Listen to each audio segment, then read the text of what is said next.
Welcome to Wharton Tech Toks, the official student-run tech podcast of the Wharton School. My name is Kirk Hachigian, and I'll be your host today. We are joined by Clara Ma, CEO and founder of Ask a Chief of Staff. Clara, thanks so much for being here today. Very excited for the conversation. Yeah, thanks so much for having me. Absolutely. So for those who don't know, Clara has built something really unique in the Chief of Staff space. And maybe before we dive into the community and the definition of the role of Chief of Staff, I think it'd be really interesting to hear a little bit more about your background, Clara, and sort of how you got into the startup scene and then eventually evolved into the Ask a Chief of Staff company and more on the role. So would love to hear a little bit about your early career and how you ended up in startup operations. Absolutely. I think like most 21-year-olds, so when I graduated, I didn't know exactly what I wanted to do, but I knew that I was pretty good at talking to people and I really liked helping them. So my first job out of school was actually in recruiting. I worked for a boutique recruiting agency down in LA, California, and I helped engineers find their next role at a variety of different startups. This was in the kind of original D2C boom. So think Dollar Shave Club, Bonobos, like a lot of these brands that are now brick and mortar stores. And I was helping place a lot of these software engineers at these Series A, Series B startups, and realized that all the things that I was selling these people on sounded pretty cool to go and actually work at one of these so-called startups. So eventually decided to work for a very small 4-person Bollywood dance fitness company that was a very much a startup through and through. And that was where I first got my taste of what a small team can do. It was very much everybody, all hands on deck all the time. And I got to see the entirety of the business because there was nothing that was really off limits. When you're that small of a team, everybody has to do a little bit of sales, a little bit of marketing, a little bit of product. And that's where I really discovered my love of startups. So from there, I worked at a company called AngelList, which I'm sure a lot of you have heard of before. I worked on the talent side. I worked in operations and started to build out my operational skill set a little bit more. And that is eventually where I stumbled upon the chief of staff role. My CEO of the AngelList talent division was starting to look for a chief of staff. I realized that it was an opportunity to potentially step into a role that I could still maintain a really wide skill set, but step a little bit closer to leadership.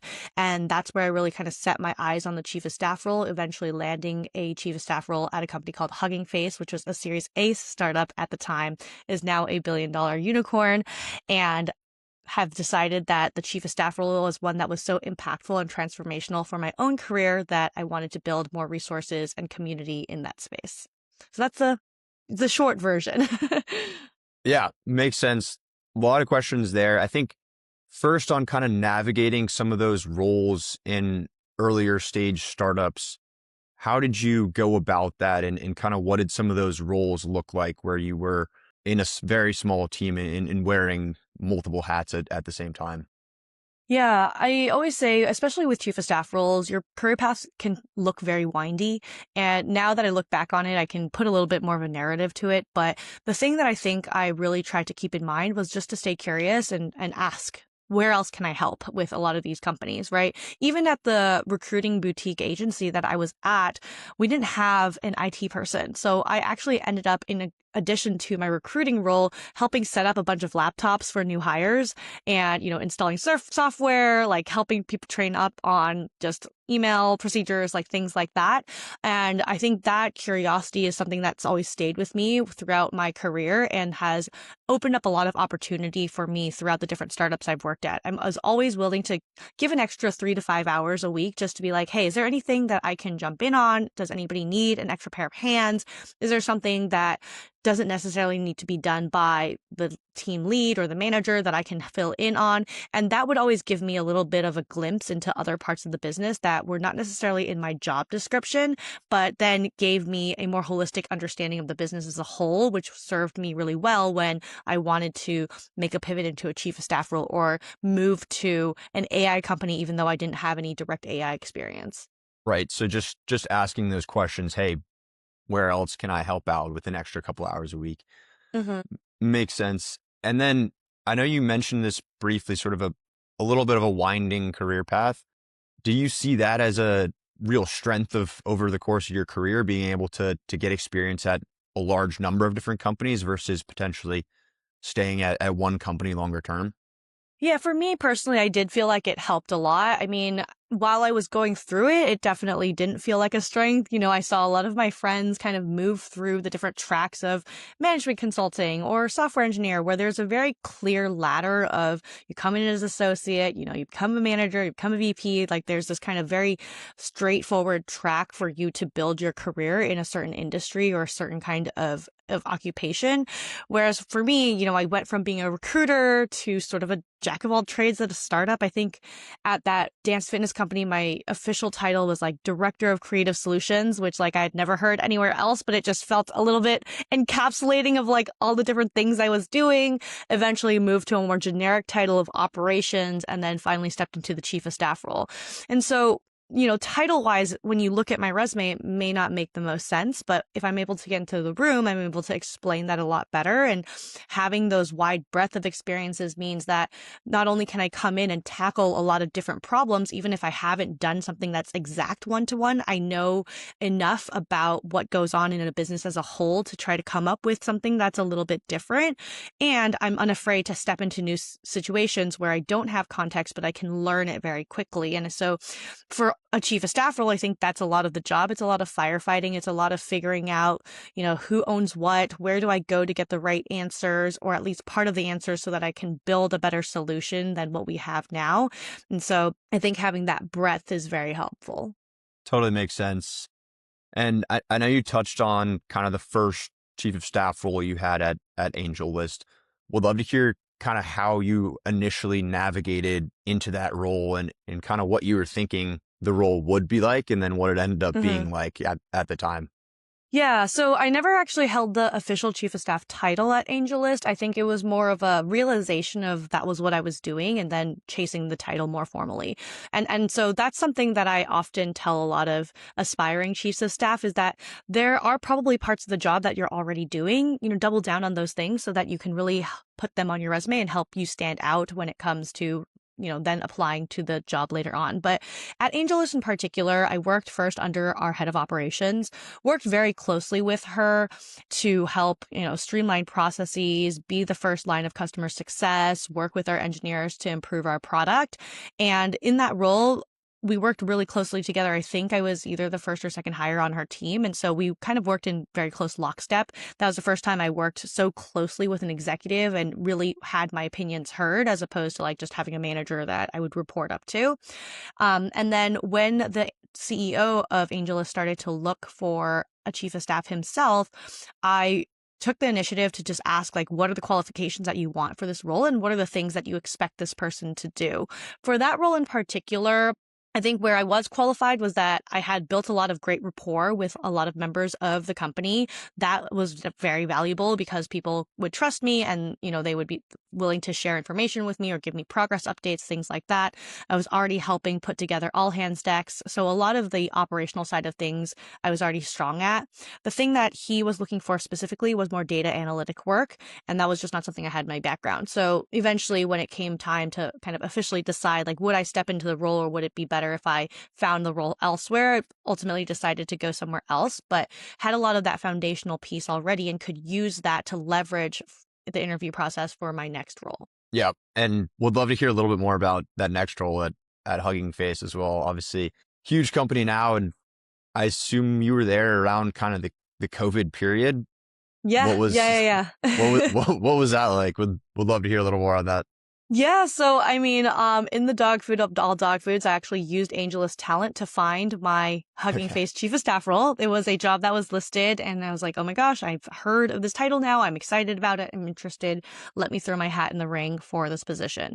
Went through the interview process with the CEO, met the team, really loved what they were building in terms of really building a company from scratch. Like I said, I'm not an AI, was not an AI expert or anything like that when I applied for the role, but that was a industry that I wanted to get more into. I could feel that it was definitely growing and so wanted to get some experience in that field. Landing that job, I started in February of 2020. So it was right when New York was starting to really take everything very seriously. And we were originally an in-person team. So we had an office in Brooklyn as well as an office in Paris, and it was 5 days a week. We were going in. I got to sit right next to my CEO, look over his shoulder, join in every meeting. It was really, really helpful. But a month later, New York shut down and everybody was kind of mandated to work from home and not travel if they didn't have to. And so that was one of the big initiatives that I had to figure out, was that we had anticipated a lot of in-office growth. We were 10 people when I started. When I left that company, we were 45. We thought we were going to be hiring most of those people in office, and we were in the process of signing a larger office lease. And all of that had to be immediately stopped, put on hold, and then figure out how to move everybody to work from home. A lot of people were partnered. They had, partners at home that were also working from home. So like, how do we set people up for success in a remote environment? Other people wanted to move back to their hometowns and, quarantine with family members, friends, things like that. So figuring out, okay, if we have people working from non-New York addresses, what do we need to put in place to make sure we're compliant and make sure everyone's taken care of, things like that. So a lot of that was learning on the fly. I think that I spent a lot of time on Google back then. Yeah. Now I'm sure a lot of folks are using, anything from a ChatGPT to Claude or Perplexity. But back then I was Googling a lot, and I actually found that the best resource was talking to other chiefs of staff. So because we were all at home, I had a little bit of extra time where I could reach out to chiefs of staff on LinkedIn, and there were not as many then as there are now, and the community space didn't really exist in the same way. So I sent out probably hundreds of connection requests to other chiefs of staff, a lot of them based in the New York area, just to ask them, like, how are you navigating this transition? What are things you're thinking about? Are you giving additional wellness benefits or health stipends or, anything to help keep morale up? How are you doing your all hands now that you're not in the office? All of this cultural shift that changes when you are an in-office company to now a fully remote one out of necessity is very different. And so if you want to make sure that you're keeping up and making sure that people are still, happy, healthy, and working, and you have high retention, there are a lot of things to think about. And I was not a head of people or anything like that. So this was all a lot of learning on the job. But Yeah. thankfully, with a chief of staff title, you can get a lot done because you have that mandate of your CEO to go out and do these things. Yeah. And do you want to get your definition of a chief of staff? But maybe before that, if you could give the listeners a quick 10, 15 seconds on what Hugging Face is, I think that would be exciting for them. Yeah. Well, I mean, it's definitely grown a lot since I've been there. But Hugging Face is an AI company.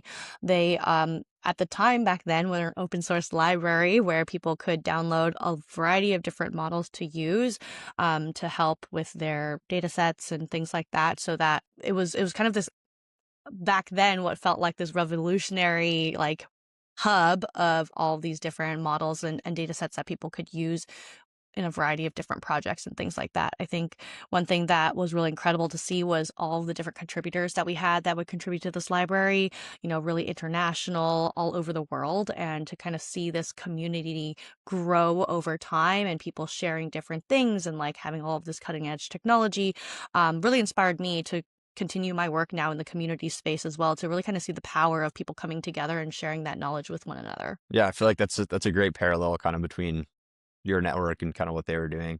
For someone who's never heard or encountered a chief of staff role, I think would be great to have you explain a little bit about what the role is and maybe what a chief of staff actually does at maybe a high level. Yeah, at a high level, the three things I always say a chief of staff works on is culture, operations, and strategy. I try to give you a simple acronym to remember: COS, culture, operations, strategy. Almost everything a chief of staff does will fall in those three buckets. The additional point I'll add on top of that is that it is in service to an executive. We call that person a principal. It can be a CEO, but it can be any other C-suite or executive or even a VP at larger companies. But you're really that right hand to that executive, and you help them do everything that needs to be done at an executive level, but does not necessarily need to be done by them. And so that can be things like, okay, you might be the person leading the strategic strategic planning charge, or you might be the person planning an offsite for your team, or you might just be the person who's sitting with your executive and you're bouncing ideas off each other and you're being a sounding board to help take your product to the next level. Could be a variety of different things, but you are always kind of at the behest of the principal that you're working with, and you're really helping them focus on their zone of genius, right? Why are they the executive? Why are they the leader of this company? What are the things that only they can do? Everything else you try to take off their plate, whether that's through direct execution or delegation. Makes sense. And where does the role intersect? I think it's often confused with kind of an executive assistant type role. Where's the handoff or overlap between the two as you see it? Yeah, so the distinction that we really make here at Ask a Chief of Staff is that an executive assistant is more tactical. So you think scheduling, calendaring, travel, right? The things that are a little bit more of a checklist item, we're going to assign over to an executive assistant. With a chief of staff, you're sitting a little bit more high level. You're a little bit more strategic, right? We really don't want you spending time on things that are more rote or manual, but instead we really want you to be thinking about big picture. And so I always say chief of staff work high-low. They're able to see kind of the forest for the trees, but they're also able to go into the forest and plant, like pull weeds if they need to. And so that distinction is what we really kind of try to emphasize. I know that there's can be some conflation between the two roles, which is something that we're working to untangle for executives so that, you make the right hire for what you need at your stage of company and also your current workload. But if I could give you that distinction, that EA, tactical, a chief of staff, strategic. Right. So a little more strategic, handling special projects type work. And then Exactly. how does the role differ at maybe a Series A company versus something that's larger at Series C, Series D, or something of that size?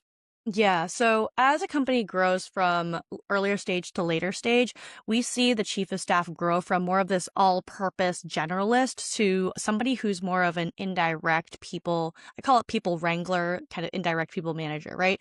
And the reason for that is because as your company grows from stage to stage, you're going to hire more people, you're going to have more resources, you're going to hire more specialists within your field so that you as the chief of staff don't have to do everything yourself.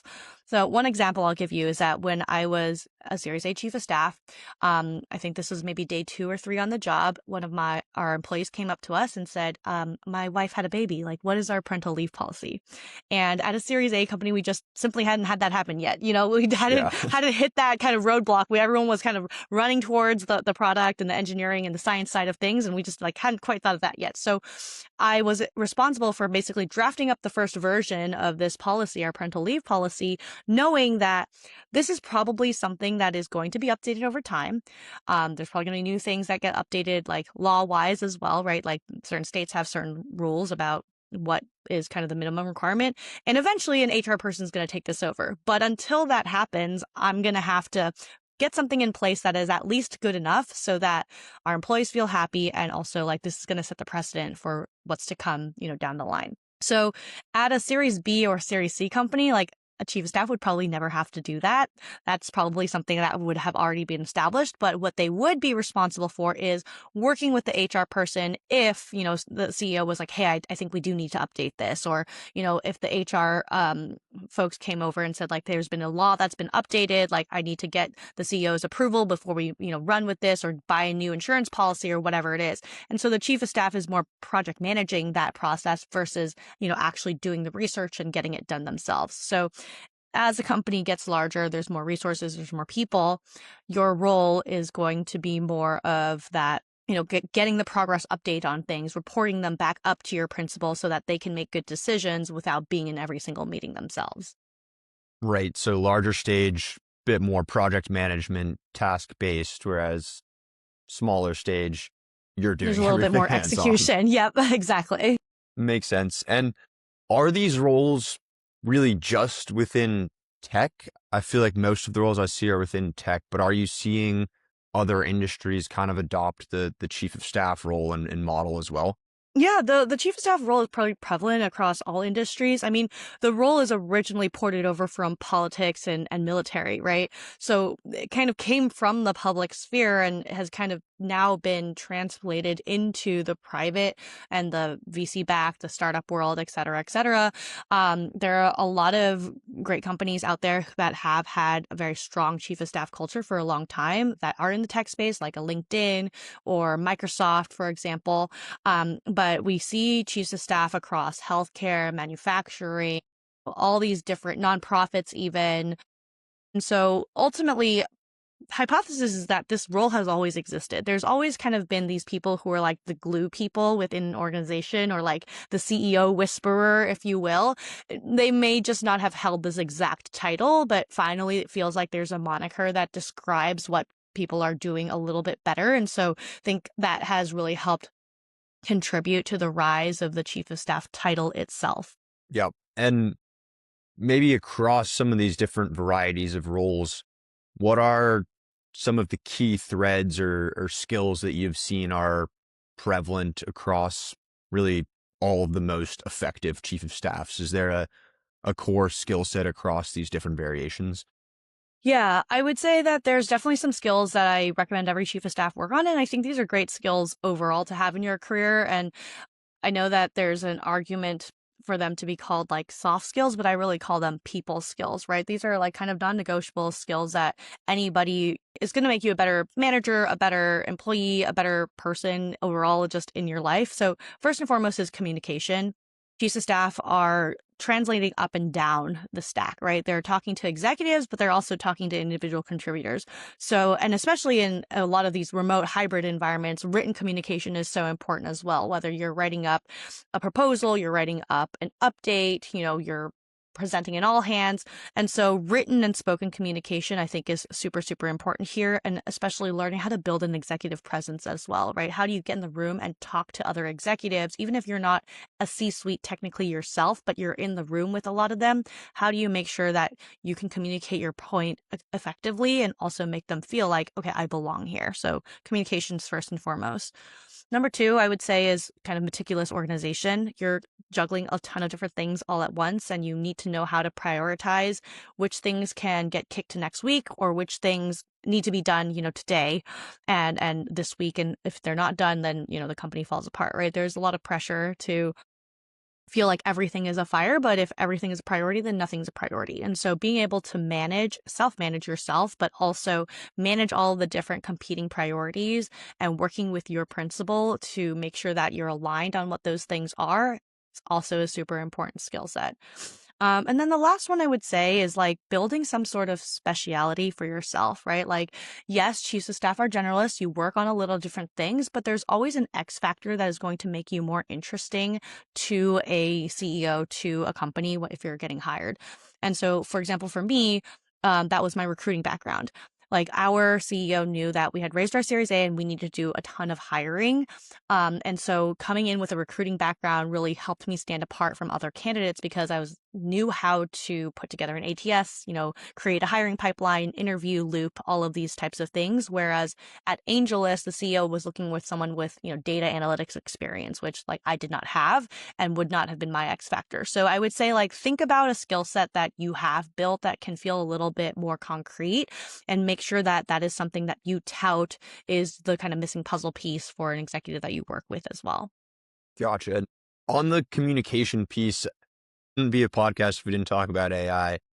How are you guiding or how are you sort of seeing chief of staffs leverage AI to communicate with both executives and employees, but also keeping their kind of personality or communication style true to themselves without it just becoming very generic?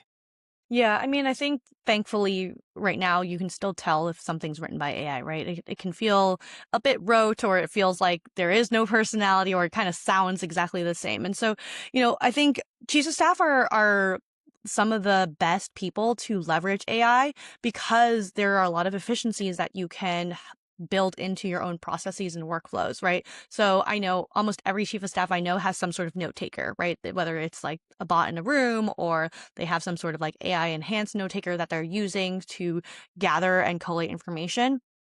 Using that, they're able to pull out trends from recurring all hands, recurring one-on-ones, meetings, et cetera, and then distill that down into an update that makes sense, right? Like, yes, you can teach the AI to write an update as you would, but AI is only as good as you prompt it. Like, if you don't spend the time to actually train it on what the communication style is, like how you want to be presented information, like it will just vomit out like a huge paragraph of text.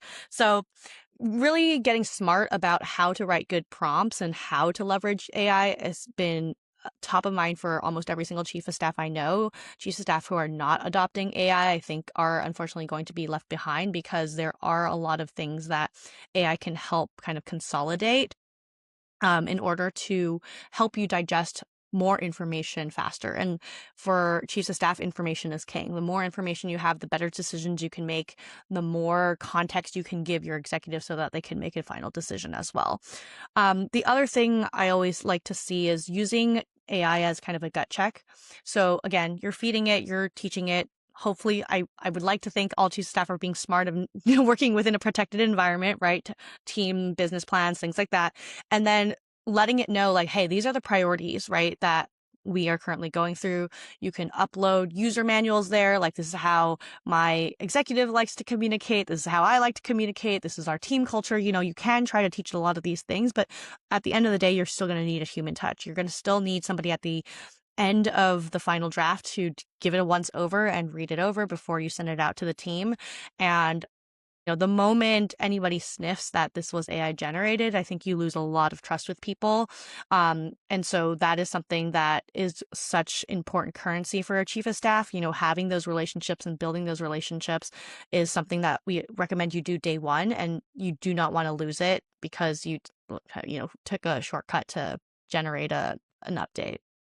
Totally agree. I mean, I think even personally, as soon as I see an email and it has the distinctive M dashes or the tone, it's just, you can tell someone wrote with AI. And it's, if they're not going to give the time to give it a look over and really communicate with me, I think it's less valuable, or I'm going to put less effort into my response. But I guess want to get to Ask Chief of Staff, but maybe just before that, would love to get a quick sense from you. Obviously, you've been in the space for a while.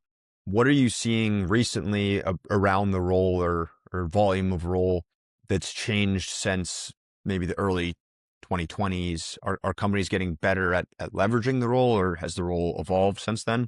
Yeah, I think the biggest thing is that there's just more information about the chief of staff role. It's not perfect, but it is better. I think before there was very sparse and few articles, blogs, things like that, where people could really learn about the chief of staff role, and that opacity was what made it very difficult to be successful in the role as well. There was just a lot of different competing ideas of what success looked like and how to document that. So there has been a growth in this role in terms of just prominence. The title is much more wanted. People are actually really targeting the role nowadays versus, I would say, let's call it like my class of chiefs of staff was only 5 years ago. People fell into the role a lot more. It was kind of like, oh, I'm already doing a lot of these things in my current role.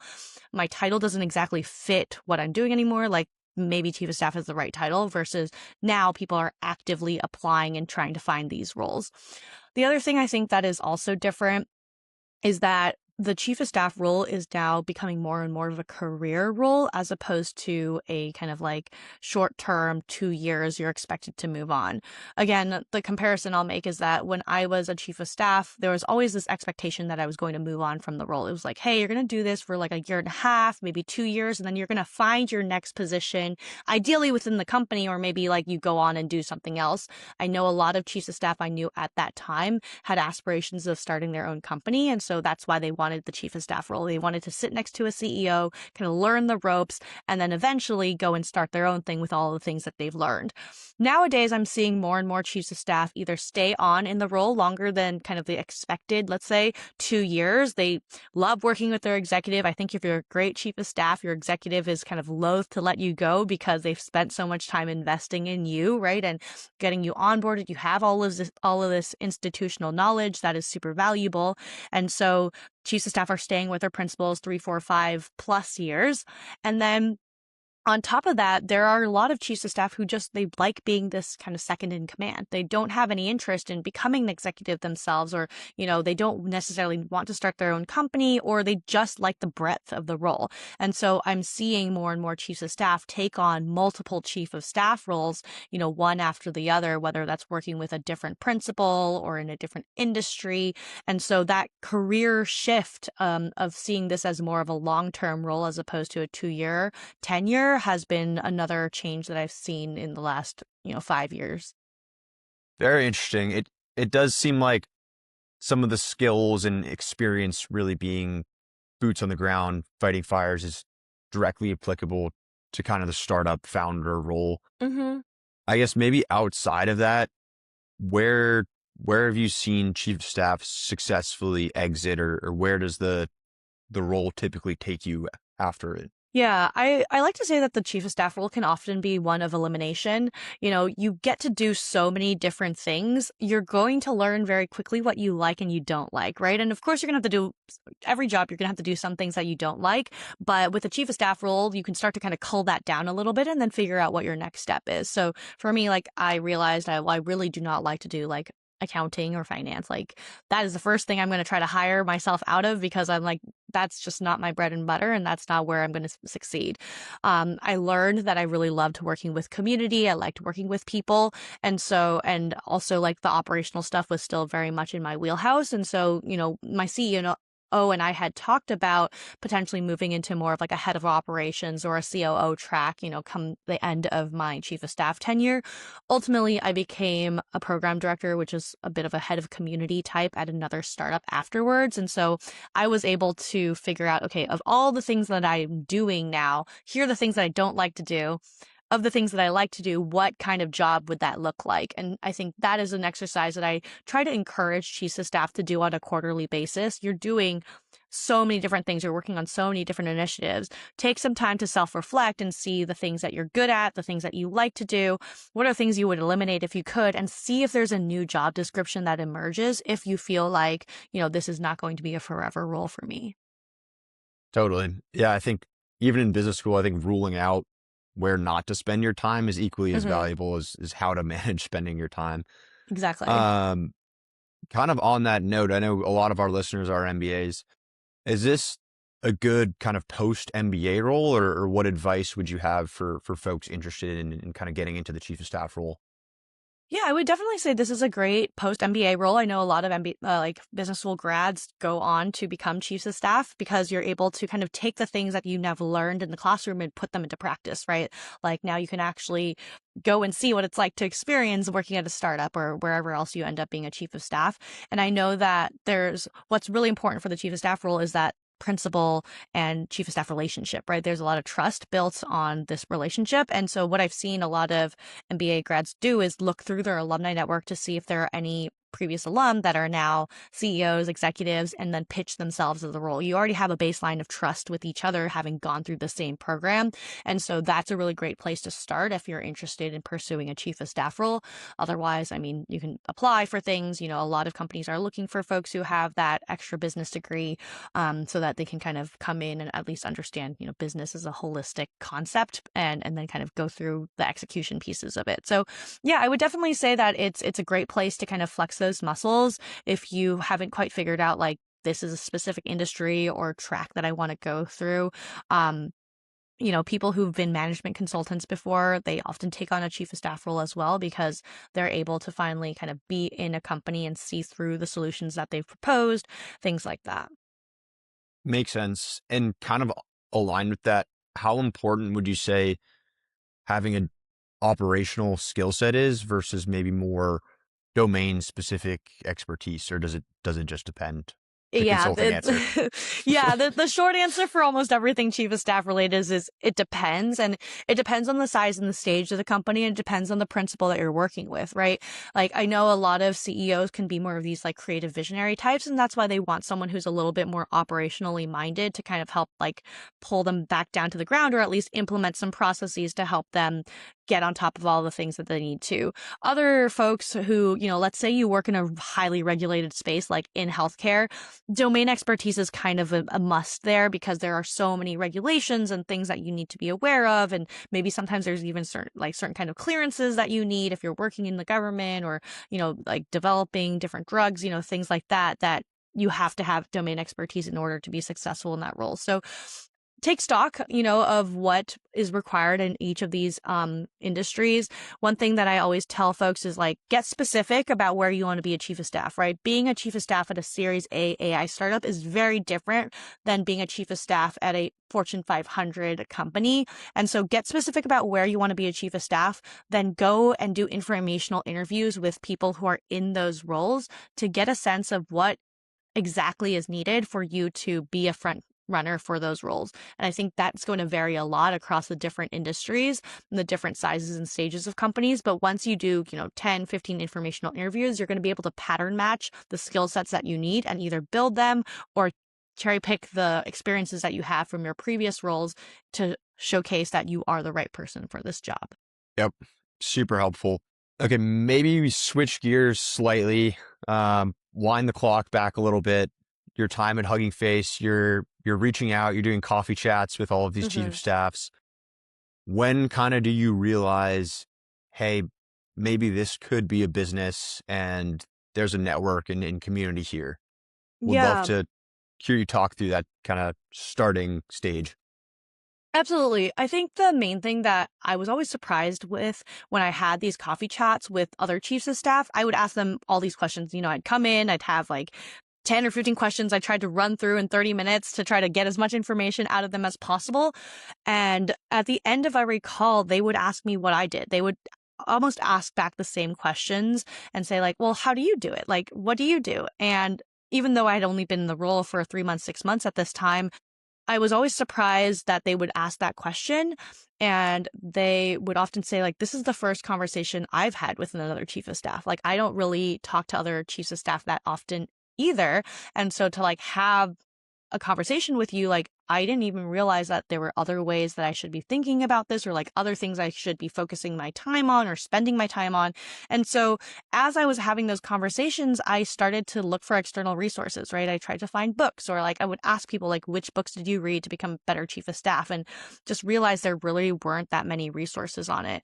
So I would say maybe about 9 months to a year into my chief of staff role, I was really looking for communities or something I could do to kind of help me up level and upskill, and only found one or two out there that served my purposes, and then eventually came across a company called On Deck that was originally founded to help founders build their companies, but they started to expand into other verticals like product managers, chiefs of staff, product designers, and they really wanted to build out this chief of staff community and resources for this very niche group of audience members. And so that was kind of the impetus for me to decide to leave my chief of staff role and go and lead that division. I ended up becoming the program director of the chief of staff fellowship at On Deck and built out the first iteration of what a chief of staff community could look like from someone who had gone through it themselves. And realize that the power is not from, reading a book and trying to apply it, but instead it's from learning from other chiefs of staff experiences and applying the right types of things to your company. So yeah, I made that transition over to On Deck, was there for about 2 years. On Deck itself went through a pretty big downsizing, kind of coming sort of out of the pandemic, and decided to shut down their product designer, chief of staff, etc. communities. And so that gave me the kind of opening to then eventually found Ask a Chief of Staff, because it felt like this community was proven. People really enjoyed it. They liked coming together. There was a need for it. Was there a world where I could take what I learned from building the On Deck Chief of Staff community and creating now Ask a Chief of Staff to uphold a lot of those same principles, but also clean it up a little bit? given what we had learned in my 2 years of working there. Gotcha. And walk us through a little bit of what Ask a Chief of Staff is today. Yeah, absolutely. So Ask a Chief of Staff is a platform dedicated to empowering and uplifting the Chief of Staff role. So, I mean, I feel like I've talked about this a few times in this podcast, but there's just not a ton of resources out there when it comes to the Chief of Staff role. And honestly, we believe that the best people to learn how to be a Chief of Staff from are other Chiefs of Staff. So today we are a multi-pronged business. One half of our business is the community side. So members can join our community to get resources on every aspect of the Chief of Staff role that you can imagine, which is a lot. And we do that through webinars and workshops. We have a mentorship program where former Chiefs of Staff can come in, share their knowledge in one-on-one settings with our members. We also do a lot of in-person happy hours for networking or dinners or co-working days. So really just trying to build this Chief of Staff ecosystem so that people can get to know each other and learn from each other. And, we believe a rising tide lifts all boats. So if everybody can learn something from each other, then everybody is going to get better at the role. And doesn't matter how much experience you have or how little experience you have. Nobody knows everything, but everybody knows something. And so when you're able to piece together all this collective knowledge, everybody gets better at the Chief of Staff role, and we can define the Chief of Staff role better for everyone across the board. Then the other half of our business is an executive recruitment. So we work directly with CEOs and executives who are looking for chiefs of staff, and we run those searches end to end for them. We find them the right candidates based off of their needs, help them get hired, and then the chief of staff is able to join our community and get all these resources so that they can come guns blazing day one and really hit the ground running. Gotcha. So kind of the content side and mentorship side, and then also more of the recruiting and placement side. Yep, exactly. And it seems like it's been a great success. I know I could tell from the newsletter there's like 12, 13,000 subscribers. Talk to us a little bit about what the growth trajectory has looked like and kind of what you're excited about building going forward. Yeah, I mean, the growth trajectory has been really incredible. It's been wonderful to see how many people find the community aspect, the content, and all of that helpful. We like to say we serve the entire Chief of Staff ecosystem, right? So whether you're looking for a job, you're in the role looking for more resources, or you're hiring for the job, we're going to help you every single step of the way. And it's been really kind of like an influx of people who've become more and more interested in the Chief of Staff role. So we constantly have this growing audience of people who are interested, people who want to learn more.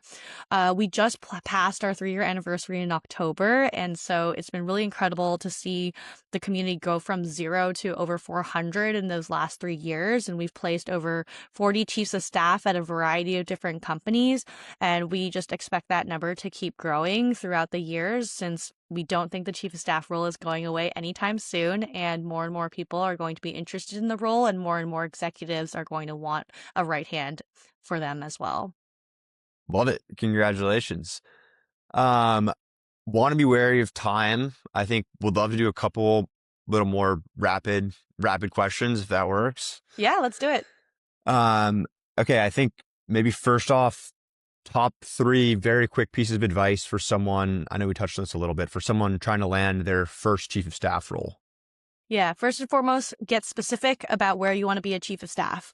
Then go out and do informational interviews and do the pattern matching to understand what that role entails. And the third is use your network. If you're going to try to find a chief of staff role, I highly advise against sending your application into what I call the ATS black hole. There are hundreds of people who want chief of staff roles at that company as well. So leverage your network, get a warm intro, find a referral, talk to people at companies that you would like to work with, pitch the opportunity for yourself, but using your network is how you're going to land this job. Any red flags to look out for during those informational interviews or around potential chief of staff roles? Yeah. I mean, take a look at the job description, right? If it feels really administrative, it's going to be very administrative. Unfortunately, sometimes the roles are misnamed and a chief of staff and EA can still get mixed up.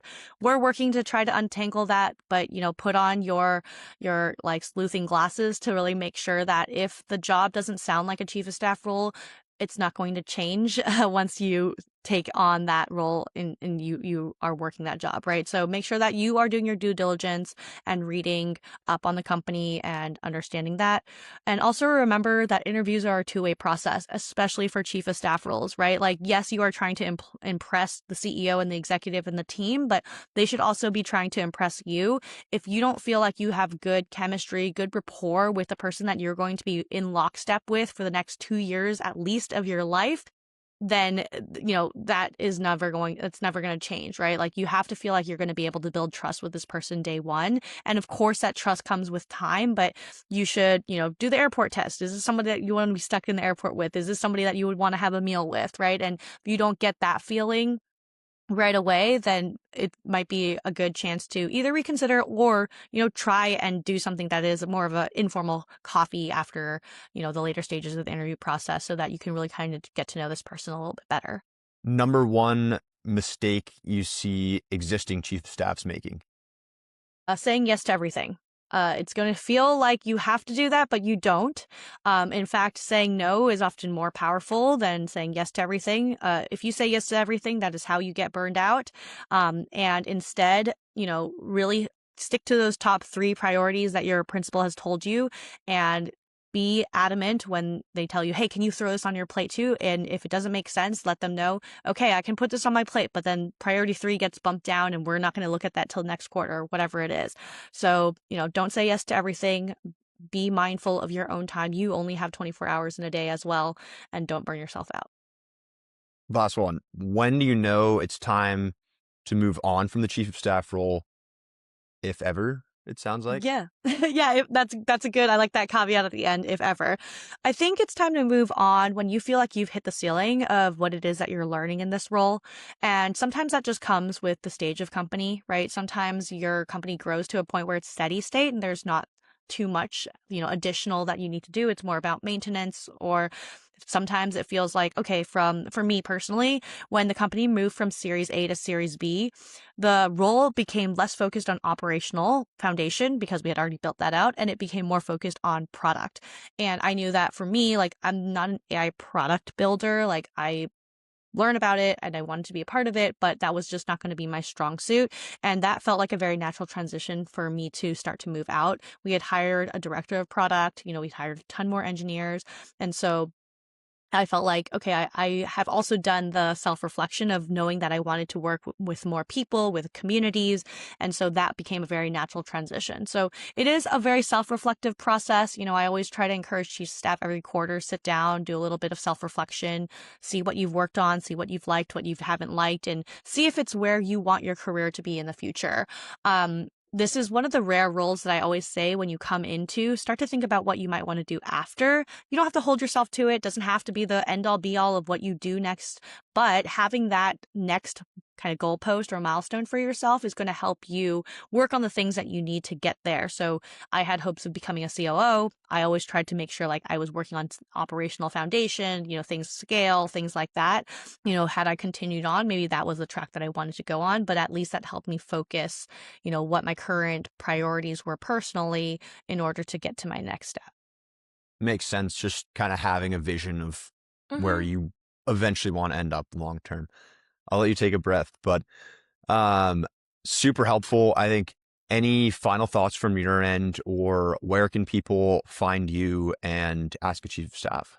Yeah, definitely check out our website, askachiefofstaff.com. I'd also love to get connected with anybody on LinkedIn. We do a lot of content there as well. So if you are still interested in learning more about the chief of staff role, check us out there. Subscribe to our Substack, and any questions that we can answer, we're always happy to do it. Otherwise, best of luck to anyone who's looking for a chief of staff role, and we hope that we see you in our community soon. Thank you so much, Claire. I really appreciate the time. Make sure to give us a follow at Wharton Tech Club on LinkedIn and Instagram as well. And we'll see you on the next one.